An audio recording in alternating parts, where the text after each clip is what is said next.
There is nothing like being in the Everglades on the tip of southern Florida. These flooded grasslands are home to an abundance of wildlife that can only be found here, all cohabitating within this oasis. Thing is, this particular part of the Everglades is actually extra special. For one, it's the only place in the United States with a teeming population of American crocodiles. And two, it also happens to be located inside the cooling canals of the Turkey Point nuclear power plant, proving that conservation can take place anywhere. I'm super excited today because I'm with biologist Mike Lorette, and we are at the Turkey Point nuclear power plant, and we are about to check out the largest breeding population of American crocodiles in the United States and find out how Florida-powered light has provided a refuge for these endangered reptiles. Our animal mission is simple: education in action, conservation in action. This is Kamp Kenan.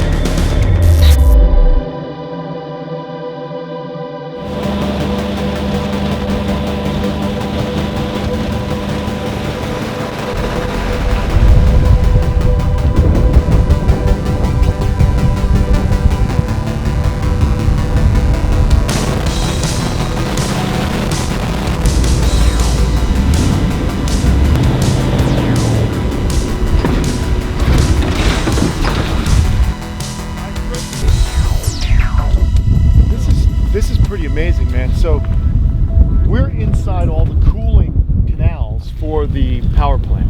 Absolutely. So we have 168 linear miles of cooling canals that these crocodiles call home. Okay, and so talk to me a little bit about why are they choosing this area? Like, why do you think it is, as a biologist, that the crocs are coming to this? You know, it kind of looks barren, but they're finding good habitat here. So as we move further south, there's tons of vegetation. Okay. In our surrounding areas, we have Biscayne Bay, we have freshwater canals. So the crocodiles have kind of this crocodile highway that they can come in and out whenever they please. And when we're talking about the actual berms, okay, we have elevated areas where the females can come nest and incubate their eggs successfully. So that makes sense, huh? Because you were saying earlier, he was explaining how most of the area, when it's undisturbed, is very low, so it limits the areas that these animals can actually lay their eggs, because obviously the higher berms means water's not going to intrude on the nest and drown the embryos. But what are we looking at here, man? This is what I find really cool about what Mike's doing and what he oversees as the head biologist here. You guys are manufacturing ponds that are aiding and almost becoming a nursery of sorts. That's right. So if you look here, we just dug this out with our backhoe. It's kind of a combination of everybody here working together to make things right for the crocodile. So we come out here, we dig out this big hole in the ground, and what this hole does is it traps rainwater. Okay. The rainwater is absolutely crucial for the development of the hatchling American crocodile. Now, why is that? American crocodiles are, when they hatch, they don't have salt glands developed, so they need fresh water. These ponds will hold a freshwater film where the babies can drink that water until their salt glands develop. And so they're actually just hanging out at the top, and you know, salt is a mineral, so it's heavier, so that sinks to the bottom. They're hanging out at the top, and they're actually drinking that fresh water, and they're living almost like a stratification of water. But what about the salinity here?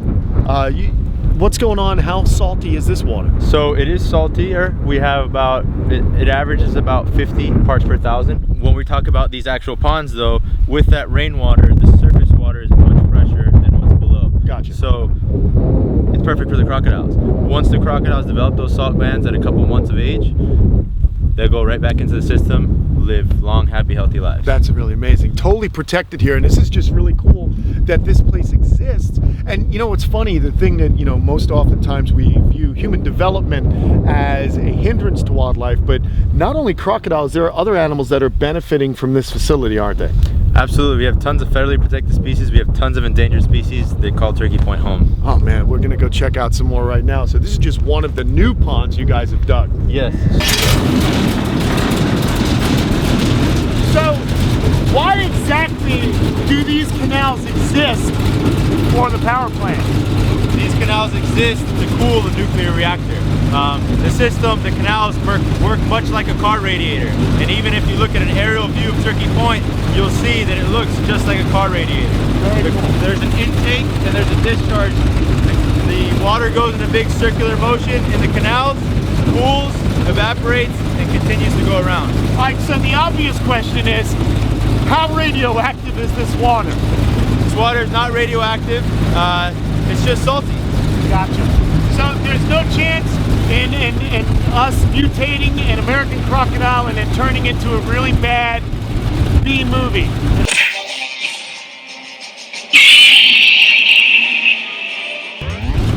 No Godzilla. No Godzilla. Here at Turkey Point. I gotta be honest, I'm a little sad about that, to be honest. I love Godzilla. King of the Monsters coming out May 25th. Anyway, let's keep going, man. You said you were gonna show us another pond that is newer, but already has some slides. So we just finished this pond 2 weeks ago. Okay. In that little bit of time, we already found adult American crocodiles using that water, going in and out.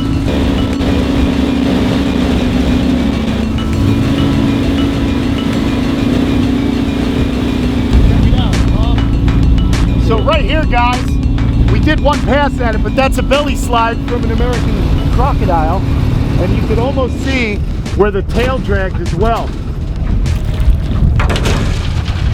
And you said there potentially could be an animal inside the pond. Absolutely. Wow.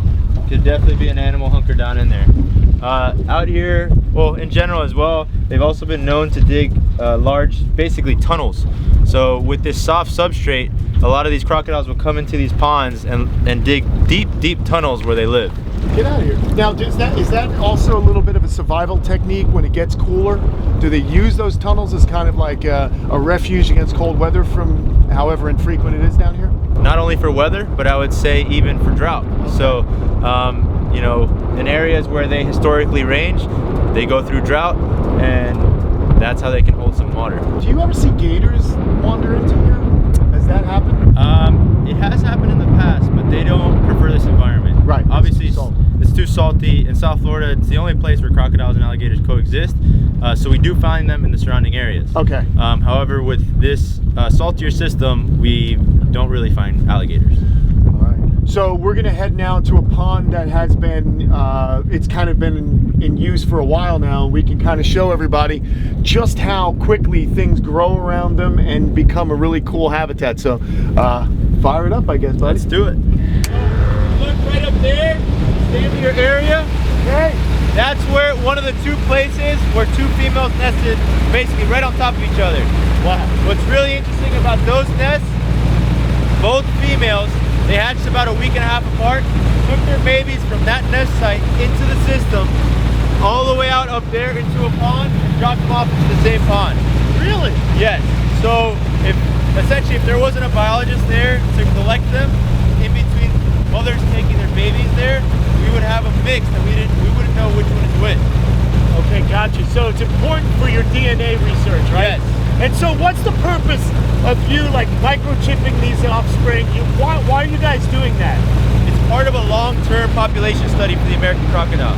Every single time we catch an animal, new or recapture, we compile in our database all this growth data about how quickly they're growing, what they're doing.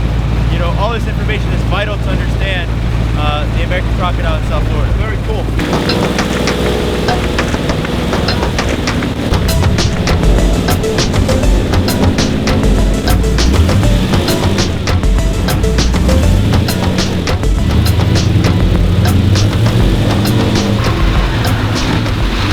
It's just crazy how... Oh, there it goes. All right. Thing was long to shut off. It's crazy how different the foliage is here, and just are these, like you said, it's like an older area. Is that what's going on? This is an older area where the vegetation has had a chance to grow, and you know, with just a few years, you see all this native vegetation, Right. Absolutely taking off and flourishing. We also have, as part of our environmental stewardship program, we remove invasive plants, but this is what it's all about right here for us. Oh, no way. This explains the story of Turkey Point. So if you come over here and you see all this vegetation here, This was cleared last year. Okay. So if you can imagine, this area looked just like that over there. If it wasn't Wild. cleared, it wouldn't be open for the females to come nest. Now, as we come in here, it's every reptile keeper's dream with this substrate. Oh wow, it's just really good stuff, man. This substrate is perfect. It holds humidity really, really well. The females love using it. And then as you can see, the fruits of our labor. No way, man. Look at that. Some 2018 American croc shells. Nice. That's awesome, man. And so this is, again, it's just testament to how FP&L is basically a steward of these animals here. Absolutely. So it's really a success story as to these animals' ability to adapt to this area, and then your guys' ability to adapt to them. It's humans and animals working together. Absolutely. And although this has been going on for many years, it's what I like to consider conservation of the future. Yeah.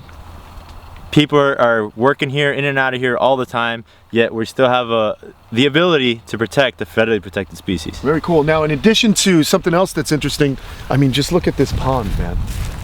It's just, it's beautiful. It's grown in. How long ago was this pond dug? I'd have to look at the records, but probably, 15, 20 years ago. That's awesome. I mean, just look at the vegetation. It's a perfect sanctuary for offspring. They can hide in it. The mom's going to be in it, protecting them as well. Something interesting you mentioned about invasive plants. What about invasive, invasive animals? I know you have Burmese pythons down here. You also have tegu, which could be disastrous for the American crocodile. Absolutely. Not only the American crocodile, but also all of our ground nesting birds. Oh man, yeah, they're big egg eaters. As we know, the tegus are just completely opportunistic. They eat they're omnivorous. They eat everything from eggs to animal protein and vegetation as well. Wow. So we tried to do everything we can to remove all the invasive species, including plants and animals, to give our native species the best chance so of survival. That falls under your jurisdiction as the biologist here, right? They'll call you if there's some guys doing some construction, they'll see an animal, they got to call you. Absolutely. So that's one of the beauties of, that's part of the beauty of being here, is that you have eyes. So if everybody has your number, when they see something, that's like having biologists all over the place. Very cool. Everybody that comes through here needs a safety briefing, so they understand how to identify these animals. If they are to see one, they have to tell their supervisor. The supervisor has to call me. We go out and we remove the animal. Very cool. Very cool. Hey, would you humor me? Can we lift up those boats and maybe see if there's anything under it? Let's do it. Let's go, man. This is awesome. I mean, it's not every day I get to be out with a biologist at Turkey Point. Who knows? Maybe we'll find a tegu, man. I don't know. This is awesome, dude. Let's do this. Do you do this? I know, Mike, I follow your Instagram. I see a lot of cool shots, just not only, here, but wherever you are, but you're always finding cool stuff, man. Got to get out there, right? I hear you, dude. You got to All get right, out there. for it. Let's see what we get here. Nothing. I wouldn't Zilch. say nothing. Well, look at this. We got some scat. If you look right there, you got a black widow. No way. Yep. Come on. Here's a huge Yeah. female right here. Oh, wow. Look at all these black widows. Yep. Look at that. That's so cool. Well, good man. See that? Hanging out with a biologist pays off. I would have just said, spider. That's really cool.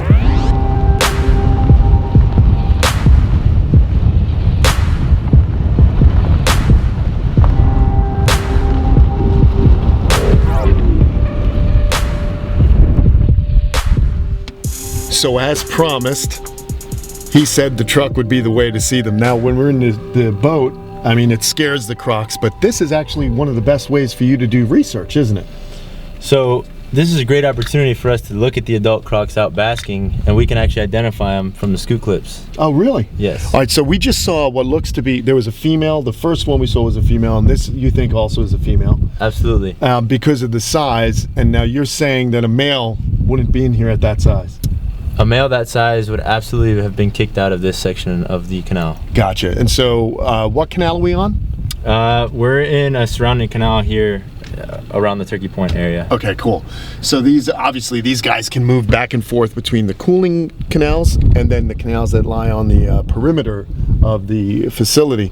And what makes this place so special is the fact that the crocs can come and go as they please. Absolutely. There's no containment of any sort, so the crocs come in and out as they please, use whatever they want to use here. They can leave if they want to leave, and that's just a testament for how much crocodiles like this habitat. That's really cool, man. So we've learned a lot today about what FP&L has been doing to kind of provide South Florida with their energy needs. However, they're also really doing a fantastic job in keeping these imperiled species from the brink of extinction.